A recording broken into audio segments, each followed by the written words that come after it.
Welcome to the Selling in the Motor Trade podcast, in association with Symcotraining. This is the weekly podcast where we share best practice, tips and ideas on how to sell more cars, improve your service department, and generally put more profit into your dealership or dealer group. I'm your host, Simon Bowkett. Now, some of you probably already know me as Skippy. I would start by saying thank you for taking the time to listen to this podcast.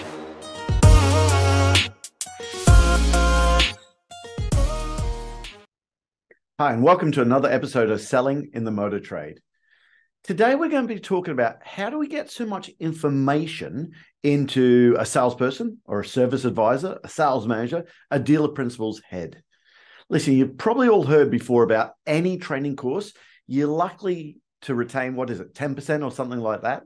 In fact, there's a famous guy called Eddinghaus, I believe his name was, and he talks about the forgetting curve. Now, on the forgetting curve, after 7 days, I think the figure was 10%. You're likely to remember 10% or retain 10% knowledge. Now, that's not good if you run a sales training company, okay? Our job is to get as much stuff into the people who are training for you as possible. In fact, I'm going to blow my own trumpet here for a second. We work with a manufacturer or an OEM in Ireland, and they target that we have to have an 80% retention of the stuff we teach the guys after a training course, which is pretty much straightforward. And I'm really proud to tell you we got 82%. So I know what you're thinking. So what? 82%, that's not that much better than the 80% that they target you on. But here's the thing. We did the 82% retention 90 days after the training course. Not like it normally happens. You know what it's like. You've been on that training course where before the course, they give you a little bit of a test on what you know. They do the course. At the end of it, they do the test. You got to retain it for what? 2 days at most? In fact, I did one of these naughty boy speed awareness courses.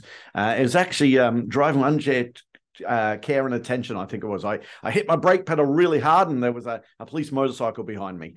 So I had to go on to one of these naughty boy courses. Now, right at the beginning, they give you this little test, okay? What do you know? And then it was all on Zoom. I think it was 2 hours afterwards. At the end of it, they tested you again. Now, I'm guessing they're doing that to make sure they can go back to the government and say, listen, this guy's been on a naughty boy training course. This is what his knowledge was to start with. This is what it was after we've trained him. So he's going to be a lot better, safer driver now. Okay. I'm sure that's how they get paid as well. Okay. So most courses, they do it immediately after the course. But we got this in 90 days. And I'm super, super proud about that. So how did we do it? Well, actually, throughout our training, if you've ever been on any of our training courses, you'll know that we use lots of tricks and ideas to get people to remember as many things as they possibly can. There's big flash words called neuro-linguistic programming. There's anchors. If you've been on a training course, you might know that I'll say things like, hey, listen, what was about that car? They put it on your shopping list. And hey, listen, that's just not feasible. Or how flexible can you be? And there's these weird clicks, which I can tell you, it's probably a bit annoying. No, I know it's a bit annoying, but there's a few key words we're trying to anchor in to get into people's heads. Also, we talk about repetition. But a few key bits that really, really works. Let's take a quick example. You can go back and put it in place today, now, straight away. Who struggles remembering people's names? Yeah, I'm one of those guys. I really struggle remembering people's names. I can remember I was a young salesperson. I must have been 18, 19, something like that. And because I was young, I kept on saying, yes, certainly, sir. No problem, sir. This way, sir. I got to the end of selling him a car. I can remember the car. I can see his face to this day, but I forgot his name. Now, we all know how to get around that one, though. Sir, no problem. I just need to fill out the paperwork. How do I spell your surname? Isn't it embarrassing when they say S-M-I-T-H? Yeah, sorry. Okay. Oh, I did this one. So I just need your license to fill out the paperwork. Because once I got the license in my hand, I know that I've got everything I need, okay, to fill out the inquiry form back there. Well, actually, it would have been the order form back in those days, okay? And I looked up and he had a huge grin on his face. He said, Simon, you can't even remember my name, can you? And the wittiest I've ever been in my life, because I'm not naturally a witty person. I said, no, sir, but I'm about to give you a name if you don't give me that bloody license. Which point he started laughing. He said, yeah, listen, the name is the most important part of any sales presentation. I can't remember this bit, but I think he was an insurance salesperson, might be an estate agent, something like that. Okay. I said, yeah, I know, but I struggle remembering people's names. Okay. And a bit of advice he gave me. He said, well, the first one, the shortest pencil will always beat the longest memory. Yeah, I should have jotted it down straight away. Okay. And that was some good advice. But here's the other bit that really hit home for me. He said, here's a process. And he taught me, this is a customer teaching me how to do this. He said, repeat their name 3 times in the first 10 seconds. It sounds like a lot, but it's not really. Oh, I'm sorry. I didn't introduce myself. I'm Simon. You are? Andrew. Andrew, why are you here today? Are you looking for an X or a Y? So, Andrew, what was about the Y that put it on your shopping list? So there's your 3 times in the first 10 seconds. That really helps. But then one that really cements it for me is he said, most people's names are a repeat of something else. So if I want to remember Andrew, I would picture some other Andrew I know. In fact, my eldest boy, his middle name is Andrew. So I might picture that when I look at his face. Okay, you might mention, I don't know, or think of Prince Andrew. Or maybe not. Let's not go there. But some other Andrew that you know, okay, to remember it. So when you see that person's face, just picture that other person. Now, of course, you don't need to know them personally. Some character from some movie or in a book that you've read or a TV program, that'll work just as well. So use that there, okay, to try and remember it. Also, here's the other trick. This is how we got 82% retention 90 days afterwards. Okay, we use lots of acronyms, or sorry, no, not acronyms. They're called mnemonics, aren't they? Give an example for when we're qualifying a customer, we say we need to make sure we always qualify the customer as man. Now, man is an acronym. Mnemonics, I'm never sure which one that is. You guys will tell me. Whenever I get something wrong in these podcasts, everyone writes in and says, oh, you got it wrong. But it's man stands for money, authority, needs and wants. Okay, so money, authority, needs and wants. So the salesperson sits there and thinks, right, I'm speaking to the customer. I need to find out about their money. Their money, what qualifying do we need to do around that? Authority, has anyone else come involved in the choice of color of the car? Or maybe accessories on the car. And then the needs and wants. Hey, what was about that car that put it on your shopping list? Hey, listen, what do you like most about your car? What don't you like about it? Why are you looking to change? To help identify the customer's needs and wants. When it comes to presenting a car, we have another acronym, okay, called SPACER. Some of you guys might have heard PRECISE before. But SPACER is just an acronym that stands for S is for safety. So is the customer interested in the safety on their car? Do they have child seats in the back? Are they asking about the ISOFIX child seats? So I'm going to be talking about not just the ISOFIX child seats, but all of the safety on that particular car. The NCAP 5 safety rating, the active lane departure warning systems, all that stuff. Because that person might be interested in safety. But Mr. Boy Racer, 18 years old, okay, interested in how fast the car goes in reverse. Are they really interested in safety? Maybe not. They might be more interested in the performance. My eldest boy, on his 17th birthday, he was saving his money up for his own car. Insurance. For people in Australia and America, you won't realize this, but insurance costs are extortionate in the UK. People in Ireland, you know how expensive it can be in Ireland as well. It's really, really expensive. So to insure a car, all he could afford was a 1-litre car. As a dad, I was quite happy with that anyway. So I want him to be nice and safe. But when he looked at the car, he looked at a little Citroen C1. One of our clients helped us out with this. Thank you, Mr. Andrew Wakeland. We really appreciate that. But he wanted the one with the taco on the side of the instrument cluster. It had to have the alloy wheels on it. I mean, guys, this is a 1 liter car. I don't think it does 0 to 60 times, but performance was still something he was interested in. So S is safety. P is performance. Another P is practicality. Speak to my wife about her car. She's always talking about range anxiety. Can she get to Edinburgh from Cheshire and see her mother without having to stop and charge? She's worried about, can you get mountain bikes on the roof rack of the car there? Because we've got, 2 teenage boys. One's moving out of home now, but it's like mountain bikes are important because that's what we like to go and do as a family there. Can we get enough stuff in the back of the car? Can we do the rubbish tip run and all that sort of stuff and fold all the seats back down and get enough in there? That's all the practicality. Practicality of the car. SPA stands for the aesthetics of the car.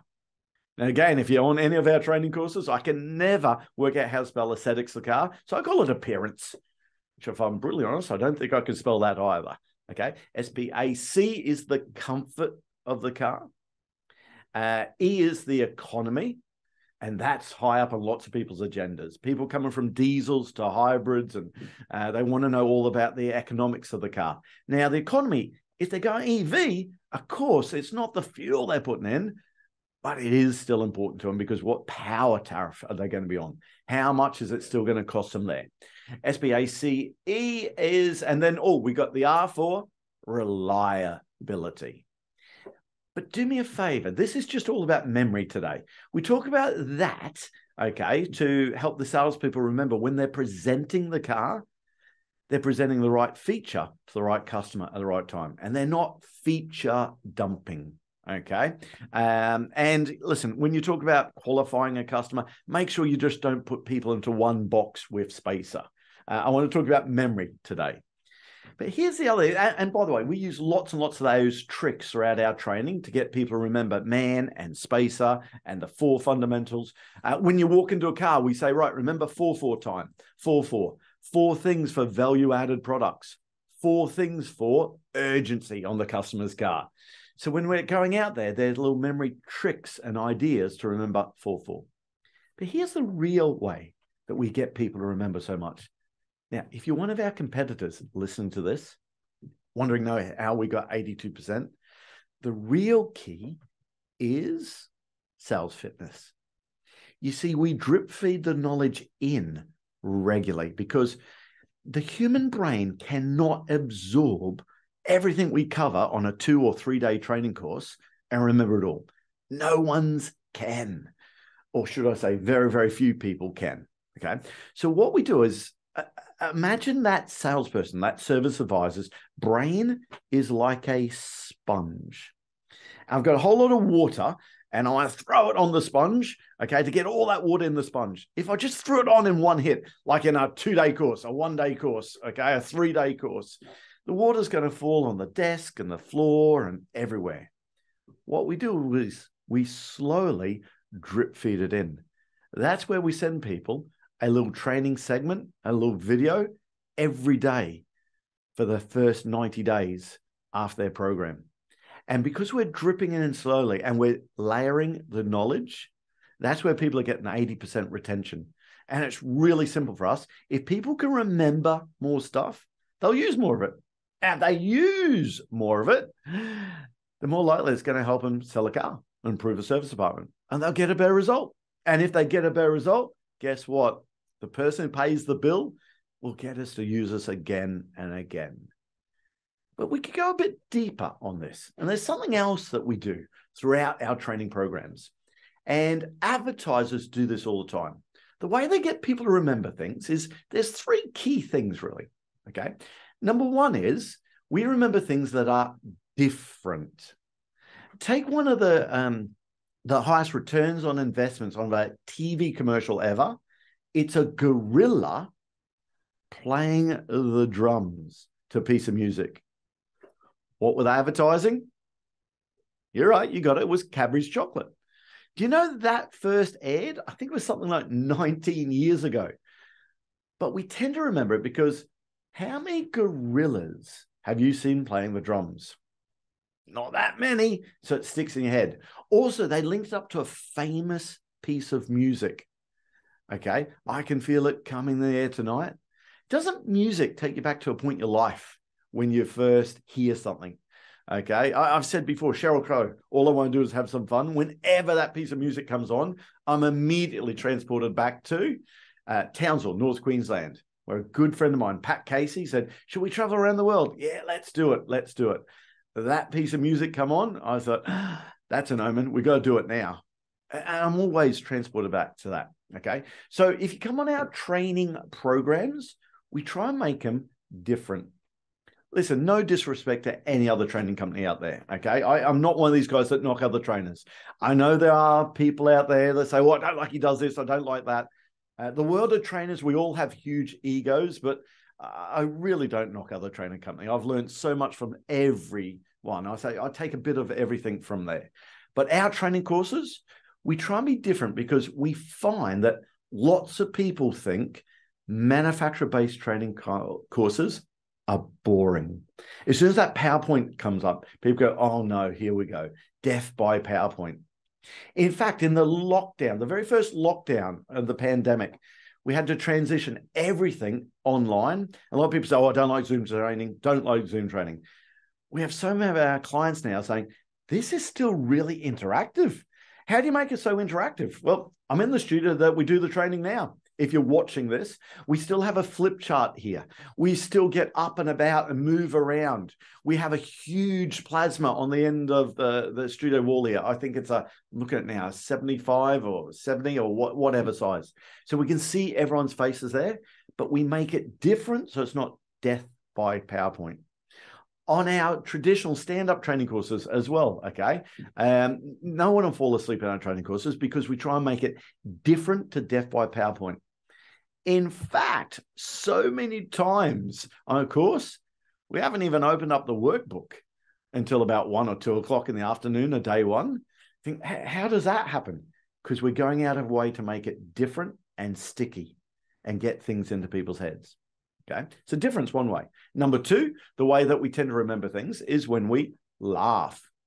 Don't advertisers do this all the time? There's a funny little joke or something like that at the end of it. Because when we laugh, apparently endorphins flow. That stuff that flows to make you feel good. So many TV and radio commercials have that funny little joke there. That's funny. Again, if you come on our training course, you know what? We will use humor. We will get people laughing, okay? I'll do everything to get people involved and laugh. Now, I've got to tell you, I'm not a naturally witty person.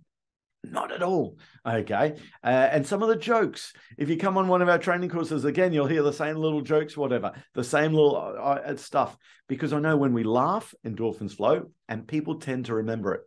The way it was explained to me, it's like you get a person down the pub that can spit out joke after joke after joke. I can never do that. But as soon as they start saying the joke, oh, I remember that one. Oh, no, remember this one. Oh, no, remember that one. Okay. And the third way advertisers get us to remember things is the phrase, and you've probably heard it before, sex sells. You've heard that. Okay. Now, again, I think this comes from someone called Ogilvy, and it's been changed over time. But apparently, he said, we as humans are bred to breed. Have a look at some of the Christmas time adverts that come up. The John Lewis is a department store in the UK, and every year they have a Christmas advert. They were always a famous piece of music sung by someone different, a bit differently, so it sticks into people's heads. Okay, but they were already always a bred to breed type advert. They're talking about how we as humans. In fact, let's think about some of them. There was one of them, "You're Always a Woman to Me." It was a Billy Joel song, famous song, sung by someone else differently, but you knew the tune. And it was this little girl growing up into an adolescent, okay, then getting married, then being a mother, and then a grandmother. It was the growing up. There was a Keane song sung by Lily Allen. I think that one was the bear, and it was a bunny rabbit. And the bunny rabbit was looking after the bear. It was that parental type looking after. The man on the moon, I believe, was meant to signify the grandfather figure and was a granddaughter. But again, a famous piece of music. So in our training courses, we do use humor. We are different. We use innuendos sometimes to get people laughing and giggling. Look at every perfume commercial that's happening at Christmas time right now. They spend fortunes on these many movies. So we do that to get people to remember things as well. But also, here's the last bit. We do a lot of memory tagging. Let's say you've got a sales process. Call it your road to a sale, the steps to the sale. It's 10 stages, doesn't matter. And you want people to remember those 10 stages. When they're under pressure, I'll say, great, give me the 10 stages of your sales process. And they go, we meet and greet people, and then we put a deal in front of them. No, you do a few steps before that, don't you? And because I'm putting them under pressure, it just goes out the window. And they say, oh yeah, I know that. Okay, and then we talk about memory tagging. You see, I started learning to fly a little light aircraft, must be 20 years ago, something like that now. And coming into land, my instructor, Chris Koppel, taught me that we had to do some downwind checks before we land. Now, these are checks that you can't read through a checklist. You have to know them off by heart, inside out, back to front. I kept on getting them wrong. And he said, listen, I want you to go and read a book on memory skills, okay, and memory tagging. Now, here's the thing. This is how bad my memory is.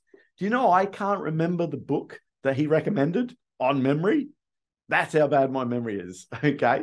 But on memory tagging, they talked about putting 10 different memory hooks on your body, okay? So on my toes, number 1, number 2 is my heel, 3 is my knee, 4 the parts, 5 is the belly, 6 a little love handle, 7 is the heart, 8's my mouth, 9 is my eyes, 10 is the top of my head.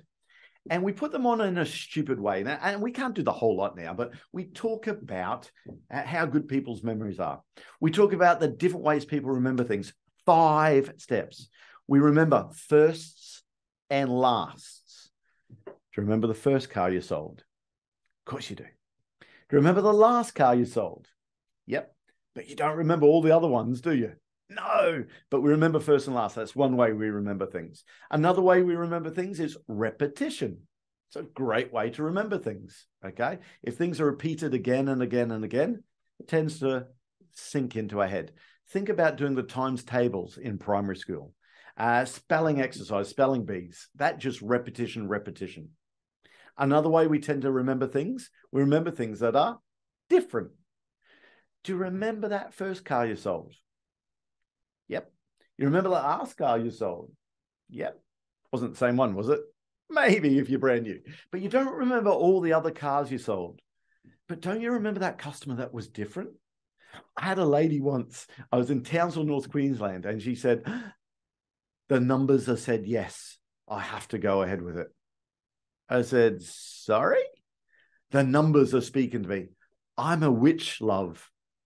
I don't normally get that. To this day, I'm a bit scared, okay? But I remember that one because it was so different to the norm, okay? So first and last, okay, repeated, different. Then we remember things that are linked. So we'll talk about a thing of 20 different things people need to remember, okay? And I'll say shirt and tie, okay? Shoes and socks. As soon as people think shirt, the tie comes through because it's linked. If they're selling the Audi range, okay, towards the end of it, I'll say things I want you to remember is an Audi A1, and then an A4, and an A6, and I do it in ascending order. Most car salespeople, especially if they come from that franchise, they remember all those because they're linked. And last one is we do lots of association. See, in this book that I can't remember, said our recall is absolutely the key to remembering things. Our recall, not remembering it. Our memory is perfect. We need some way to recall it. So we then go and put 10 memory pegs on our body. Now, if you want to remember the downwind checks and light aircraft, okay, firstly, go and get an instructor to do it properly, okay? But these 10 memory pegs that I've now mentally put on my body, it's just 10 different buckets of memory, okay? And number 1, you need to land with the brakes being off. Landing with them on is really hard. So the brakes in light aircraft on your toes. So right on my toes, sitting here doing this podcast, I'm imagining pushing the brakes on my plane. Okay, so number one, brakes off. Number two, the undercarriage is down.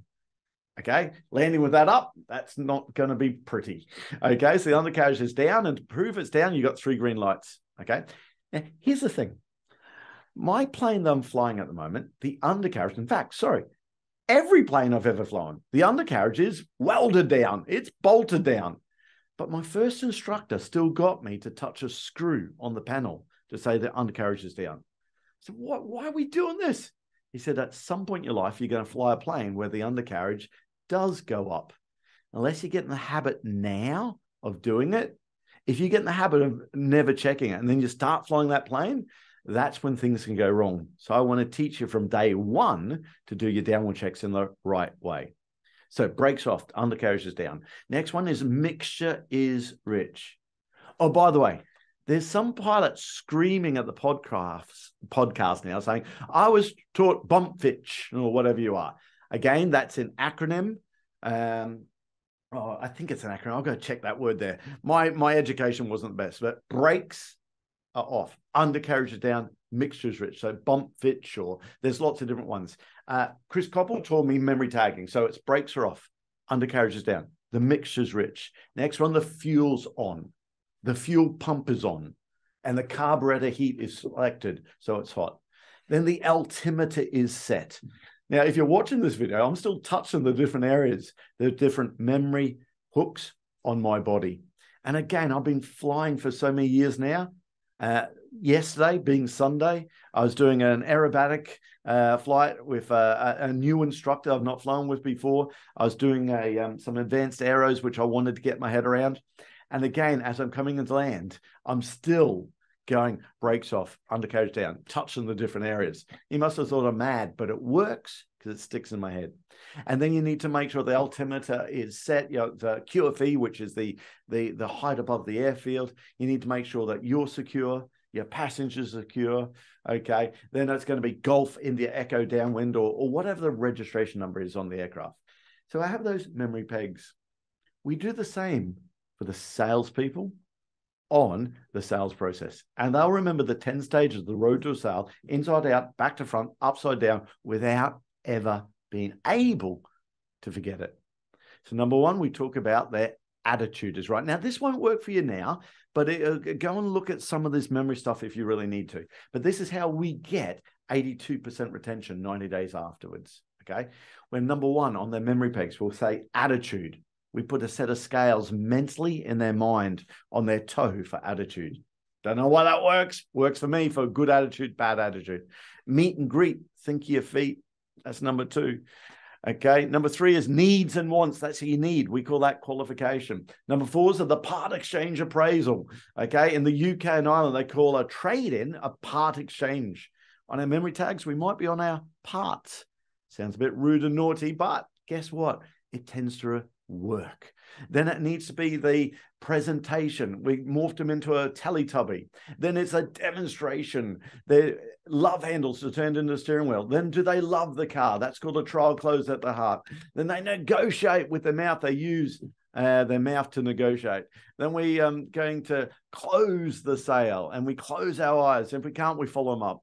Now listen, that just works on the 10 stages we try and get into them for that particular dealer group or manufacturer we're working with. And we use lots of these other memory tags. So I just thought I'd give you a bit of an insight to what we do as a training company. It's not just presenting the information, hoping they've got it and they've gone. It just doesn't work like that. For you to get your salespeople, your service advisors to do all these things, it needs to come out of their mouth without even thinking. It's not just to pass a test. This needs to be something that they're doing day in, day out. So when someone turns around and says, I want to think about it, I'll go a lot better price down the road. Okay. $4,000 for my car. I'm not taking that for it. Okay. Whenever they get that objection, okay, without thinking, the response needs to be there on how to deal with it. And that happens if they're using it all the time. Anyway, guys, I hope that helps this time on a few different memory ideas there. By no means am I the master of this. If you come on our training course, you'll notice we don't use tent cards for the naming of all our salespeople. We'll use everyone's names. Okay, I don't get it right all the time, but normally if there's a room of 20 people, I remember everyone's name, and they say, "Wow, how do you do that?" It's just these techniques. Okay. Oh, and what's quite funny, after that training course, it tends to go out of my head anyway, because my memory is not the best. I have to do these things to be able to remember as much as I can. Anyway, listen, I hope that helps. This is, again, another one of those episodes there that send it through to all your salespeople, okay, and urge them to go and look at different ways to improve the memory. Anyway, that about does it now, and we'll speak again next week. That just leaves me to say that all details of this episode and other episodes on the selling in the motor trade can be found on our website, symcotraining.co.uk. Go there to get a copy of our book, Words That Sell Cars. Go there to sign up to a free trial of our Sales Fitness online sales training program. Easiest way to get hold of me is Simon Bowkett through LinkedIn.